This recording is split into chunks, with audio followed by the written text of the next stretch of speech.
안녕하십니까? 바다의 별치기 엘라입니다. 이집트에서 성가족은 매우 가난한 생활을 했고 어려움 속에서도 늘 하느님께 기도했습니다. 이번 챕터에서는 어린 시절의 세례자 요한과 그리고 어린이 예수님에 대해서 들어보시겠습니다. 구별된 세례자 요한의 어린 시절. 성가족이 이집트에 머무르는 동안 어린이 요한은 유타에서 부모와 다시 숨어 있었음에 틀림없다. 왜냐하면 나는 엘리사벳이 4-5살쯤 되는 요한을 다시 광야로 데려가는 것을 보았기 때문이다. 그들이 그렇게 집을 나섰을 때 스가랴는 거기에 없었다. 나는 그가 요한이 떠나가는 것을 차마 보지 못해서 미리 피했다고 생각한다. 그는 오랫동안 기다려 얻은 아들 요한을 너무나 사랑했기 때문이다. 그러나 그는 요한과 엘리사벳에게 축복을 주고 떠났는데, 왜냐하면 그는 떠날 때마다 항상 그들을 축복하는 습관이 있었기 때문이다. 어린 요한은 광야에서 양모 피를 왼쪽 어깨에 걸쳐 가슴과 등을 감싸고 오른쪽 팔 아래에서 함께 고정했다. 그 후 사막에서 나는 그가 이 양의 모피를 필요에 따라 종종 양쪽 어깨에, 때로는 그의 가슴을 가로질러서 때로는 그의 허리에 감고 있는 것을 보았다. 소녀는 이 양모피 이외에는 입지 않았다. 그는 예수님보다 더 진한 갈색 머리였고 이전에 집에서 가져온 작은 흰색 지팡이를 아직도 손에 들고 다녔다. 나는 그가 광야에서 항상 이 지팡이를 들고 있는 것을 보았다. 나는 이제 그가 키가 크고 작은 얼굴에 섬세한 모습을 한 그의 어머니 엘리사벳의 손을 잡고 서두르는 것을 보았다. 그녀는 몸을 많이 감싸고 빨리 걸었다. 아이는 종종 앞에서 달려갔다. 그는 매우 자연스럽고 어린애 같았고 생각이 없었다. 처음에 그들이 가는 길은 한동안 북쪽으로 나 있었으며 나는 그들이 작은 개울을 건너는 것을 보았다.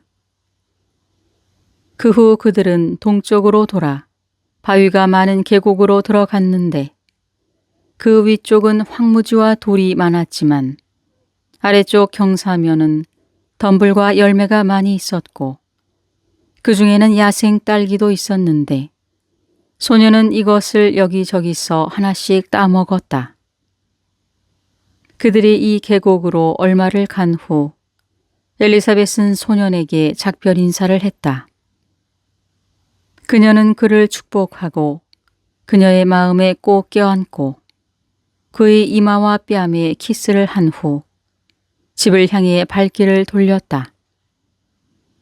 그녀는 오는 도중 여러 번 돌아서서 요한을 바라보며 눈물을 흘렸다. 하지만 소녀는 확고한 발걸음으로 계곡으로 더 멀리 들어갔다.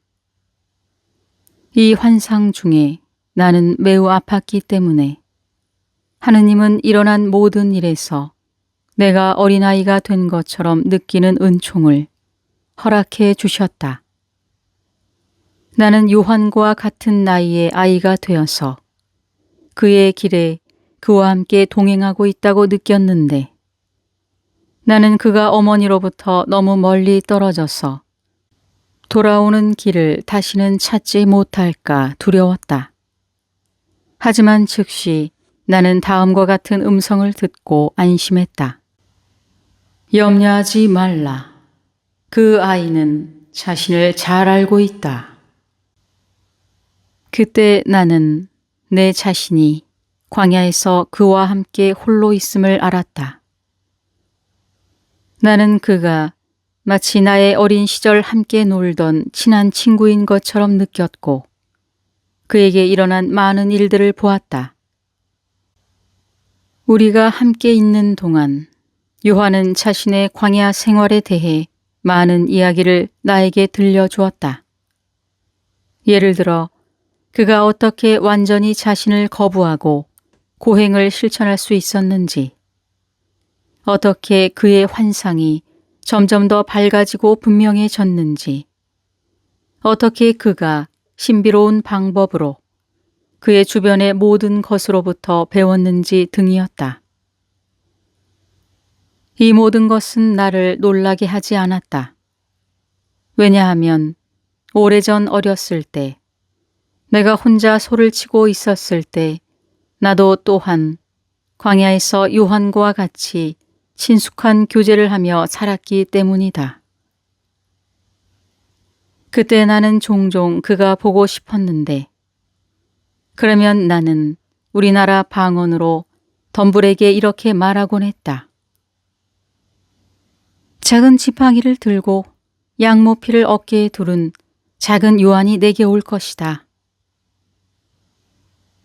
그러면 종종 그의 작은 지팡이를 들고 그의 양모피를 입은 작은 요한이 내게 왔고 우리 두 아이는 함께 놀았다. 그는 나에게 모든 좋은 것들을 말하며 가르쳐 주었는데 광야에서 그가 식물들과 동물들로부터 그렇게 많은 것을 배웠다는 것이 나에게는 전혀 이상해 보이지 않았다. 왜냐하면 내가 어렸을 때 숲에 있든지 황무지에 있든지 들판에 있든지 소를 돌보든지 밀을 따든지 풀을 뽑을 때나 약초를 모을 때나 나는 작은 이파리 하나하나 작은 꽃 하나하나를 책을 보듯 보았다. 나를 지나가는 모든 새, 모든 짐승, 내 주변의 모든 것이 내게 무언가를 가르쳐 주었다. 내가 본 모든 형체와 색깔, 모든 결이 있는 작은 잎사귀는 많은 깊은 생각으로 나의 마음을 채웠다. 그러나 내가 이것에 대해 말하면 사람들은 놀랍다는 듯이 듣거나 나를 비웃었기 때문에 나는 침묵하는 것에 익숙해졌다. 하지만 나는 모든 사람들이 그렇게 해야 한다고 생각했다. 어디에서도 이보다 더 잘 배울 수 없었다. 왜냐하면 거기에 하느님께서 친히 우리를 위해 우리의 알파벳을 쓰셨기 때문이다.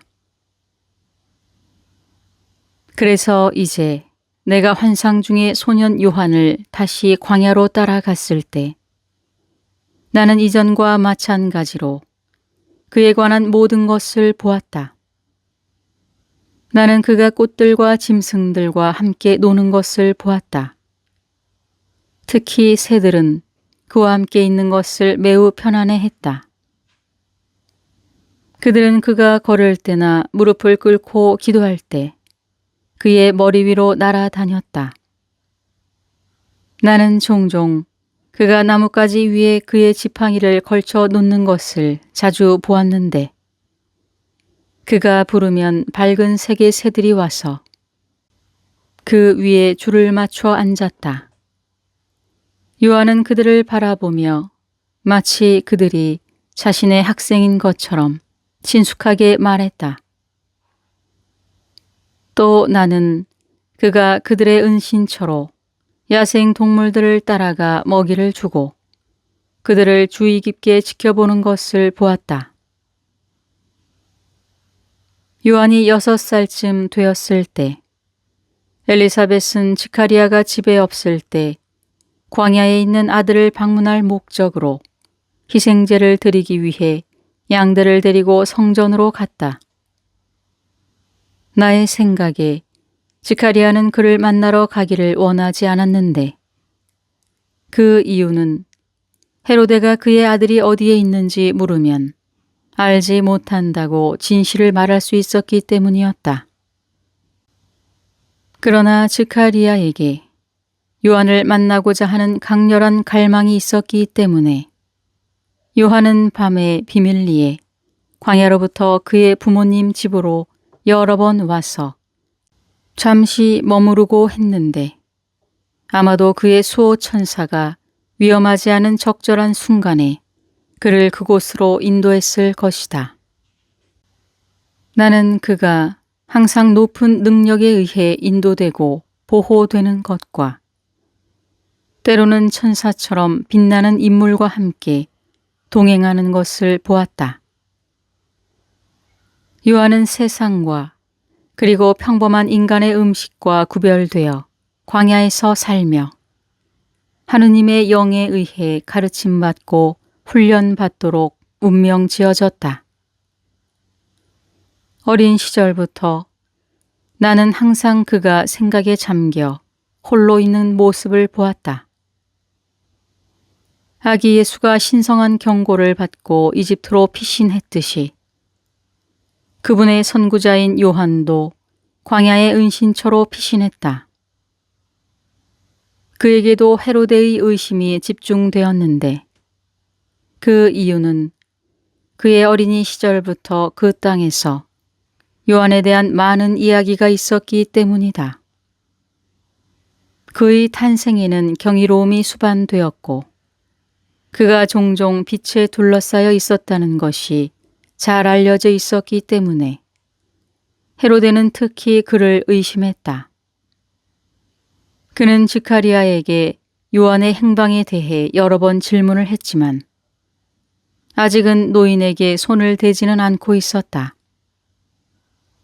그러나 이번에는 성전으로 가는 길에 헤로데의 병사들에게 공격을 받았는데 노인은 아들의 행방에 대한 자백을 강요받고 고문을 당했다. 그리고 이것이 효과가 없자 헤로데의 병사들은 그를 칼로 찔러 살해했다. 그리스도가 죽으셨을 때 죽은 자들이 무덤에서 나왔는데 그때 나는 연로한 시메온의 기도실 근처의 성전 벽에서 즈카리아의 무덤이 무너져 내리면서 그곳에서 즈카리아가 나오는 것을 보았다. 그 순간 성전에 있던 다른 비밀 무덤 몇 개도 터져 열렸다. 광야로부터 집에 도착한 엘리사벳은 즈카리아가 살해당했다는 끔찍한 소식을 들었다.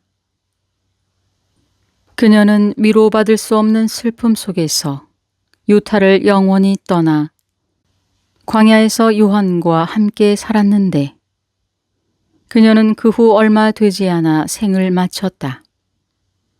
그녀는 항상 소년 요한을 도왔던 호렙산의 에세네인들에 의해 광야에 묻혔다. 그 후 요한은 더 멀리 광야로 이동했다. 그는 바위가 많은 계곡을 떠나 열려있는 들판으로 갔는데 나는 그가 사막의 작은 호수에 도착하는 것을 보았다.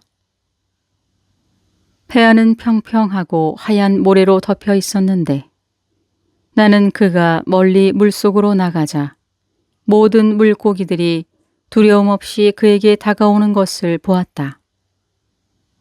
그는 한동안 이곳에서 살았는데 나는 그가 덤불 속에 나뭇가지로 잠자는 오두막을 만드는 것을 보았다.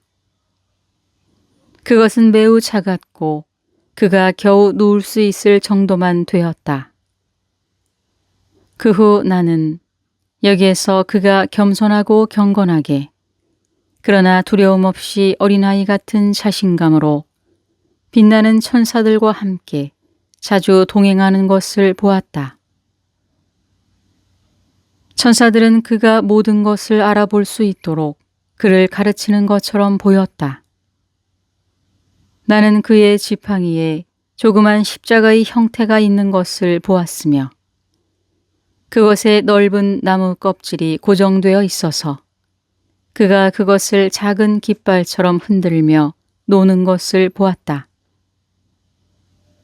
그 후 헤브론 근처 유타에 있는 요한의 집에는 엘리사벳 누이의 딸이 살았고, 요한은 성인이 된 후 비밀리에 그곳을 한번 방문했는데, 그리고 그는 더 멀리 광야로 들어갔고 사람들에게 나타날 때까지 그곳에 머물러 있었다. 부모님을 도와드리는 어린이 예수님. 주민들이 나일강의 흙탕물로 갈증을 풀어야만 했던 마타 레아에서도 성모 마리아의 기도에 대한 응답으로 이전과 같이 샘이 솟아올랐다. 성가족은 처음에는 큰 궁핍에 시달렸고 나쁜 물을 먹고 살아야 했다. 그들이 좋은 물을 마신 지가 오래되었기 때문에 요셉은 사막의 발삼샘에서 물을 가져오기 위해 당나귀 위에 가죽 물통을 준비하고 있었는데, 그녀의 기도에 대한 응답으로 천사가 성모님에게 나타나서 집 뒤에서 샘을 찾으라고 말했다.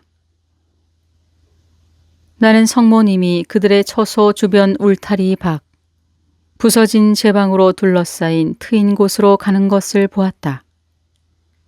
여기에는 아주 큰 오래된 나무가 서 있었다. 축복받은 동정녀는 그 나라 사람들이 여행을 다닐 때 자주 그러는 것처럼 끝에 작은 삽이 달린 막대기를 손에 들고 있었다. 그녀는 이것을 나무 근처 땅에 밀어 넣었는데, 그러자 즉시 아름다운 맑은 물이 솟구쳤다. 마리아는 기쁜 마음으로 달려가 요셉을 불렀고, 요셉이 샘을 파니 그 밑에는 석조물이 깔려 있었지만 버려진 물건들로 막혀 있어 샘이 말랐다는 것을 발견했다. 요셉은 그것을 수리하고 깨끗이 치우고 또 아름다운 새 석조물로 둘러쌌다. 이 샘 근처에는 제단과 같은 커다란 돌이 있었는데, 여기에서 성모님은 예수님의 옷을 빨아 햇볕에 말렸다. 이 샘은 사람들에게 알려지지 않았고, 예수님이 어머니를 위해 물을 길어 오는 등 여러 가지 작은 일을 할 수 있을 만큼 충분히 클 때까지 성가족에 의해서만 사용되었다. 언젠가 나는 예수님이 다른 아이들을 샘으로 데려와서 나뭇잎으로 컵을 만들어 그들이 물을 마시도록 하는 것을 보았다.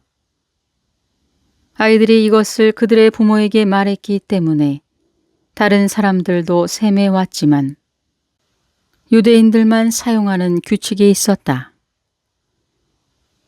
나는 예수님이 처음으로 어머니를 위해 물을 길어오는 것을 보았다.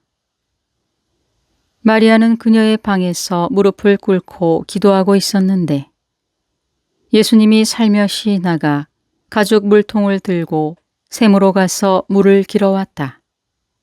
그것이 첫 번째였다. 성모님은 예수님이 돌아오는 것을 보자 큰 감동을 받았으며, 그가 물에 빠질 수 있으니 다시는 그렇게 하지 말라고 간청했다. 예수님은 매우 조심하겠다고 말하며 성모님이 물이 필요할 때마다 자신이 물을 길어오고 싶다고 말씀하셨다. 어린이 예수님은 큰 관심과 사려 깊은 마음으로 부모님을 위해 많은 일을 했다. 나는 요셉이 집 근처에서 일했을 때 그가 잊고 집에 두고 온 도구를 가져오기 위해 달려가는 예수님을 보았다. 그는 모든 것에 세심했다. 나는 그분이 부모에게 주신 기쁨이 그들의 모든 고통보다 더 컸다고 확신한다. 나는 또한 예수님이 종종 마타레아에서 약 1마일 떨어진 유대인 마을로 가는 것을 보았다. 어머니가 한 일에 대한 대가로 주는 빵을 받아오기 위해서였다. 그분이 길을 가는 동안 이 나라에 사는 많은 혐오스러운 짐승들은 그분에게 해를 끼치지 않았다. 오히려 그들은 예수님에게 매우 친절했다. 나는 그가 뱀과 함께 노는 것을 보았다. 처음으로 그가 유대인 마을에 홀로 갔을 때 5살인지 7살인지 확신할 수 없지만 예수님은 성모님이 만들어서 가장자리에 노란색 꽃으로 수놓은 갈색 새 옷을 입고 있었다.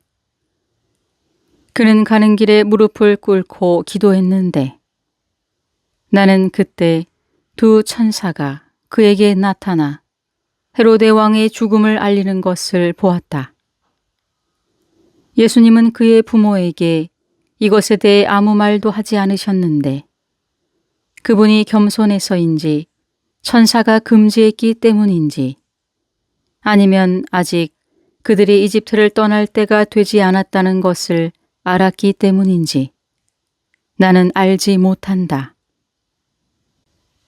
한 번은 그가 다른 유대인 아이들과 함께 그들의 마을로 가는 것을 보았는데 나는 그가 집으로 돌아온 후 그곳에 사는 유대인들의 타락한 상태 때문에 몹시 울고 있는 것을 보았다.